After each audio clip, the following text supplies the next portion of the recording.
Ito ang tinatawag na dugtis. Kung gusto nyo ng adventure, kat, kamang-kamang. Sige na, try nyo na nga kung kaya mo ba. Pero, dili sad kamahayan ang view sa taas mga langga. Makapa, wow! Ang ganda! From Shotton Station, Exit A, or saan kayo nang galing, hanapin nyo lang ang bus papuntang airport. So kami, galing Shotton, naghanap kami ng bus papuntang airport. Ayun, nasa dulo ang E42. Take note, baka makasakay kayo ng bus na galing pa lang sa airport, puntang last destination nila. At baba kayo sa Tong Chong Fire Station. Pa-right side kayo mga langga, tapos tawid kayo sa traffic light para makapunta kayo sa kabila. Mag-ingat kayo sa pagtawid mga langga. Lumakad lang kayo straight, tapos pa left side kayo. Huwag mo tabok na sad mong traffic light ha mga langga. Kaya ang city gate naa sa left side.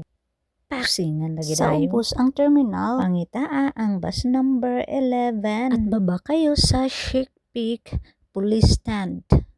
At ito na, makikita mo na ang bundok. Tapos tawid kayo sa kabila. Then, pa right side kayo mga langga hanggang makita mo itong tulay-tulay.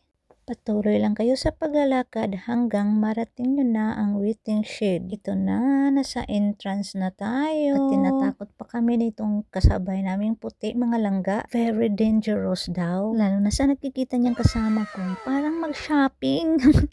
At makadaan kayo ng tulay-tulay again. So, pasok kayo dyan. Happy pa yan. Di niya alam kung ano ang sa dulo. Sige, enjoy ka muna girl. Kailangang dumaan pa kayo sa Chic Peak Country Trail. Okay pa ang daanan dito mga langga, kaya ini-enjoy pa namin. Yung kasama ko, first timer pa yan. Patuloy mo lang ang lakad mo hanggang maabot mo itong bato. Tingnan mo mga langga, para siyang Sleeping Beauty. Napakagandang tingnan ang mga bundok at lake nila. Ay, dito na pala tayo. May nakasign na danger. Pero ito talaga ang dadaanan natin. May pakiskis pa. Tingnan natin mamaya. Sa umpisa pa lang mga langga, ang laki-laki ng mga bato. Bangin yun na mga langga. Kung masipyat imong tiilan na inig tuyok, matagak yun ka sa luyo. So maog yun nga dapat manggunit ka sa dagko nga bato. Grabe ka tuktok. Pero gihimo namang inspirasyon ang 70 years old nga ni Katkat. Laban! Oh, see? Lalaban raw siya. Kinaya nga sa matanda. Kami pa kaya? Pero dito nahihirapan kami talaga mga langga. Buti na lang tinulungan kami nung kasabay namin sa pag-hiking. Entrada pa lang yan ha. Hinihingal na kami. Ayun, may malaking bundok pa. Ito ang unang ngipin sa aso, mga langga. At ito ang mido sa dugtis. Grabe, tingnan mo ang liit-liit ng daanan. Pero may lubid ka naman na hahawakan.